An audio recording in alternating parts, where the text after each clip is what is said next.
பராசக்தி டீமுக்கு என்னுடைய வணக்கம். இது தேங்க்ஸ் கிவிங் மீட். இந்த படத்துக்கு பர்டிகுலராக நன்றி சொல்கிறதுக்கு நிறையவே காரணங்கள் இருக்குது. அதில் முதல்ல இப்படி ஒரு 25th ஃபிலிம் அப்படின்னும் போது அந்த ஸ்பெஷல் ஃபிலிம் இப்படி ஒரு ஃபிலிமாக இருக்கணும்ன்ட்டு இந்த படத்தை இப்படி ஏற்படுத்தி கொடுத்த பராசக்தி என்டையர் டீமுக்கும், ஆகாஷ் பாஸ்கரனில் ப்ரொடியூசர் ஆகாஷ் பாஸ்கரனில் ஆரம்பிச்சு அண்ட் சுதா மேம்க்கு அண்ட் கூட நடித்தவங்களுக்கு, டெக்னீஷியன்ஸ்க்கு எல்லாருக்கும் ரொம்ப ரொம்ப நன்றி. சுதா மேம் வந்து இந்த ஸ்டோரி சொல்லும்போது இது ஃபஸ்ட்டு கேட்கும்போது எனக்கு தோணுனது வந்து இது ரொம்ப இன்ஸ்பைரிங்கான கதைன்னு தோணுச்சு. இன்னொன்று எனக்கு 2 வாய்ப்பு இந்த படத்துக்குள்ளே இருக்கதா நான் ஃபீல் பண்ணேன். ஒன்று, தமிழ் உணர்வு, நம்ம மொழிக்காக நடத்தின போராட்டம், இதை வந்து அடுத்த தலைமுறைக்கு காட்டுறதுக்கான வாய்ப்பு இந்த படத்துக்குள்ளே இருக்குன்றது தெரிஞ்சுது. அதை நம்ம நடிக்கிறதன் மூலமாக அது வாழ்நாளுக்கும் ஒரு பெருமையை எனக்கு கொடுக்குன்றது அந்த ஸ்கிரிப்ட் படிக்கும்போது தெரிஞ்சுது. இன்னொன்று, நடிகனா, ஏன்னா என்னுடைய வேலை அதுதான், ஒரு நடிகனா நிறைய சவால்கள் இருக்குது இந்த கதைக்குள்ளே, நடிக்கிறதுக்கு நிறைய ஸ்கோப் இருக்குது. ஸோ நம்மளை ஒரு நடிகனாக மேம்படுத்திக்கிறதுக்கான வாய்ப்பும் இந்த கதையில் இருக்க தான் நான் உணர்ந்தேன். அதுதான் மிக முக்கியமான காரணம் இந்த படம் பண்ணணும்னு நினச்சதுக்கு. அப்படி அவங்க எழுதியிருந்ததும் அண்ட் இன்னொன்று, சுதா மேம் வந்து இதுக்குள்ளே நிறைய வருடங்கள் எடுத்துக்கிட்டதுனால எனக்கு வேறு எந்த கேள்விகளும் இதுக்குள்ளே இல்லை. மேம் நீங்கள் பார்த்துக்குங்க, நான் வரேன்னு சொல்லிட்டேன். நீங்கள் டிசைட் பண்ணுங்கள் ப்ரொடியூசர் யாருன்றதையும் நான் சொல்லிட்டேன். அப்படி தான் இந்த படம் ஆரம்பிச்சிது. ஏன்னா இந்த கதையை ஒரு சினிமாவாக்குறதுன்றது ரொம்ப ரொம்ப கஷ்டம். ஏன்னா இது ஆக்சுவலாக ஸ்கிரிப்ட் பண்ணும்போது சினிமாட்டிக் லிபர்ட்டி எடுத்துக்கிட்டோம். அது அந்த முன்னாடியே சொல்லியிருப்போம், இது அப்படியே இருக்குது, எல்லாமே அப்படியே நிஜம்ன்றது இல்லை. உண்மை சம்பவங்களை அடிப்படையாக வச்சு ஒரு சினிமாக்குன்னு ஒன்று பண்ணணும். ஏன்னா இது பெரிய இதில் ஒரு வணிகமும் இருக்குன்றதுனால எல்லாரும் பார்க்கணும் இதில். ஆனால் அதே டைமில் ரொம்ப சினிமாவாக்கிட்டா இன்டென்சிட்டி குறைஞ்சிரும், ரொம்ப இன்டென்ஸ் ஆக்கிட்டா அது ஒரு குறிப்பிட்ட ஏஜ் குரூப் மட்டும் பார்க்குற படமாக மாறிடும். இந்த சவால் தான் மொத்த டீமுக்குமே இருந்தது. இதுதான் ஆடியன்ஸ்ட்டை ப்ரெசென்ட் பண்ணும்போதும் இருந்தது. ஏன்னா இன்றைக்கி இருக்கிற ஜென்சின்னு நம்ம சொல்கிறோம், அவங்களுக்கு வந்து இதை பற்றி நிறையா தெரிஞ்சிருக்கிறதுக்கான வாய்ப்பு இல்லை. ஆனால் அவங்க பார்க்கும்பொழுது சினிமாவோட அவங்க ஒன்றணும், அந்த படத்தை அவங்க என்டர்டெயின் ஆகணும், என்ஜாய் பண்ணணும், அப்புறமா முடியும் போது இப்படிலாம் நடந்திருக்கான்னு தெரிஞ்சுக்கணுன்றது. ஸோ இது அனைத்தையும் சேர்த்து ஒரு படம் பண்ணணுன்றது தான் இந்த மொத்த டீமுமே போராடினது. அதனால தான் மேம் என்ன சொல்கிறாங்களோ அதை செஞ்சிடணுன்றது தான். இதில் ஆளாளுக்கு ஒரு தாட் இருந்ததுன்னா இதை கொண்டு வந்து சேர்க்க முடியாது. அண்ட்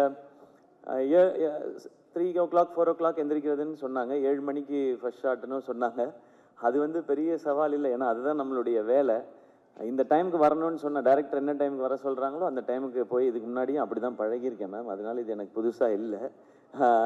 அண்ட் மானிட்டர் பார்க்க மாட்டேன்னு சொன்னாங்க, அது டாக்டர்லேருந்து பழக்கப்படுத்திக்கிட்டேன் நான். ஏன்னா ஒரு வருஷமோ 2 வருஷமோ டேரக்டர்ஸ் உட்காந்து எழுதி என் கேரக்டர் இப்படி இருக்கணும்னு யோசிச்சிடுறாங்க. அவங்க யோசித்து எடுக்கும்போது அவங்களுக்கு தெரியும் அது கரெக்டாக இல்லையான்னு சொல்லி. டேரக்டர் ஓகேன்னு சொன்னால் எனக்கு அது ஓகே, இல்லைன்னா அது நாட் ஓகே, அவ்வளோதான் என் மைண்டில் இருக்குது. நான் போய் மானிட்டர் பார்க்குறதே இல்லை.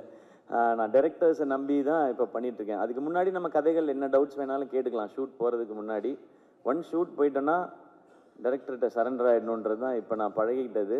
அது என்னை இன்னும் ஒரு நல்ல ஆக்டராக மாற்றிட்டு இருக்கு. ஸோ இனிமேல் அதை கண்டினியூ பண்ணணுன்னு நினைக்கிறேன். அண்ட் அடுத்து மிக முக்கியமாக இந்த தேங்க்ஸ் சொல்ல வேண்டியது பத்திரிகை ஊடகத்தில் இருக்கிற நண்பர்களுக்கு. இது என்னுடைய 25வது படம். ப்ரெஸ் மீடியாவிலேருந்து இவ்வளவு அப்ரிசியேஷன்ஸ் இது வரைக்கும் எனக்கு வந்ததில்லை. அதுக்கு ரொம்ப ரொம்ப பெரிய நன்றி. ஏன் நீங்கள் சொல்கிறது ரொம்ப முக்கியம்னு சொல்லிடுறேன். நீங்கள் அன்றாடம் செய்திகளை சேகரிக்கிறதும் மக்கள்கிட்ட கொண்டு போய் சேர்க்குறதுன்றத உங்களுடைய முழு நேர பணியாக வச்சுருக்கிறீங்க. ஸோ இதுக்குள்ளே இருக்கிற சரி தவறு நல்லது கெட்டது அனைத்தும் உங்களுக்கு தெரியும். அப்போ இதுக்குள்ளே இருக்கிற சவால்கள் இன்னும் அதிகமாகவே உங்களுக்கு தெரியும். அதில் இப்படி ஒரு பர்ஃபார்மன்ஸ்க்கான ஒரு அப்ரிசியேஷன் உங்கள்கிட்ட வரும்பொழுது அது ரொம்ப ரொம்ப ஸ்பெஷலாக இருக்குது. உங்களுடைய அனுபவம் ஒட்டுமொத்தத்தையும் சேர்த்து நீங்கள் என்னை அப்ரிஷியேட் பண்ணும்போது அது நீங்கள் கொடுக்குற ஒரு விருதாக நான் நினைக்கிறேன். ஸோ மீண்டும் ஒரு முறை பத்திரிகை ஊடகத்துறையில் இருக்கிற நண்பர்கள், என்னுடைய அண்ணன்கள், அக்காக்கள், தங்கச்சிகள், தம்பிகள் அனைவருக்கும் என்னுடைய நன்றி. ஏன்னா டெய்லி எனக்கு phone calls, voice notes, messages வந்துகிட்டே இருக்குது. என்னை அப்ரிஷியேட் பண்ணுறது மட்டும் இல்லாமல் அவங்களுடைய பேஜஸில் இந்த படத்தை பற்றின அவங்கவுங்களுடைய கருத்துக்களையும் பதிவு பண்ணிகிட்டே இருக்கிறாங்க. அதுக்கு ரொம்ப ரொம்ப பெரிய நன்றி. அது பெரிய சப்போர்ட் இந்த படத்துக்கு. அடுத்து மிக முக்கியமான நன்றி மக்களுக்கு. ஏன்னா நான் சொன்னேன் இல்லையா, இது எந்த ஏஜ் குரூப்புக்கான படம்ன்றதை ஃபிக்ஸ் பண்ணி பண்ண முடியாது, எல்லாருக்கும் போய் சேரணும். அப்போ இன்னைக்கு ஜென்சியில இருந்து ஆரம்பித்து எல்லாருக்கும் எப்படி போய் சேரப்போகுது அப்படின்றத பார்க்கும்பொழுது இப்போ நான் நிறையா எனக்கு வீடியோஸ் அனுப்புகிறாங்க. ஒரு குட்டி பையன் ஒருத்தர் வந்து தமிழ் வாழ்க சொல்லி தீ பரவட்டம் சொல்லி இந்த படத்தை போய் பாருங்கன்னு ஒரு குட்டி பையன் சொல்லியிருந்தார்.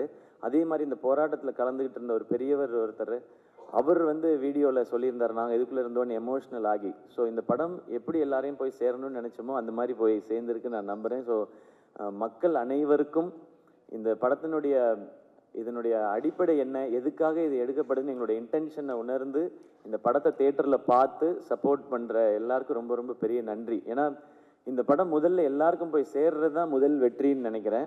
அது நடந்திருக்கு, அதுக்கு ரொம்ப மகிழ்ச்சி. இரண்டாவது முக்கியமான வெற்றி, இதுக்கு காசு போட்ட தயாரிப்பாளர் அது சம்மந்தப்பட்ட வணிகத்தில் இன்வால்வ் ஆகிருக்க எல்லாருக்கும் எங்களுக்கு லாபம்னு சொல்லி மேடையில் சொல்கிறாங்க. அது இரண்டாவது வெற்றின்னு நம்புகிறேன். ஸோ இதுக்கப்புறம் வர்றது எது வந்தாலுமே இதுக்கு போனஸ் தான் நான் நினைக்கிறேன். ஸோ எல்லாருக்கும் ரொம்ப நன்றி. அண்ட் அடுத்து மிக முக்கியமான நன்றி என்னுடைய ஃபேன்ஸான என் பிரதர்ஸ் அண்ட் சிஸ்டர்ஸ்க்கு. என்னுடைய 25வது படம், அதில் நீங்கள் ரொம்ப ஸ்பெஷல், என்னை விட ரொம்ப எக்ஸைட்டடாக ரொம்ப ஸ்பெஷலாக இதை செலிப்ரேட் பண்ணது நீங்கள் எல்லாரும் தான். அண்ட் என் கூடவே நிற்கிறவங்க எல்லாருக்கும் என்னுடைய மனமார்ந்த நன்றிகள். இந்த படத்தோட டிஸ்ட்ரிபியூட்டர்ஸ், எக்ஸிபிட்டர்ஸ் எல்லாருக்கும் என்னுடைய நன்றி, வாழ்த்துக்கள். அடுத்து பொங்கல் ஹாலிடேஸ் வருது. ஸோ இன்னும் நிறைய மக்கள் இதை போய் தேட்டரில் பார்க்க போகிறாங்கன்ற அந்த எக்ஸைட்மெண்ட்டோடு இருக்கேன். இதுக்குள்ளேருந்து இதெல்லாம் இப்படி இருந்திருக்கலாம்னு வர்ற நல்ல பாசிட்டிவ் ஃபீட்பேக்ஸ் எல்லாத்தையுமே நாங்கள் ஒரு பக்கம் கலெக்ட் பண்ணிட்டு தான் இருக்கிறோம். இதெல்லாம் இன்னும் சிறப்பாக இருக்குதுன்னு சொல்கிறது எல்லாத்தையும் மைண்டில் வச்சுக்கிறோம். இதெல்லாம் அடுத்தடுத்து பண்ணுற படங்களுக்கும் அடுத்து இந்த கரியருக்கும் ஜேர்னிக்கும் அது ஹெல்ப் பண்ணும் நான் நம்புகிறேன். மீண்டும் ஒரு முறை இந்த பராசக்தியை ரொம்ப ஸ்பெஷலாக மாற்றின அத்தனை பேருக்கும் என்னுடைய மனமார்ந்த நன்றிகள். Love you all. தேங்க்யூ எல்லாருக்கும் ரொம்ப ரொம்ப நன்றி, ரொம்ப நன்றி.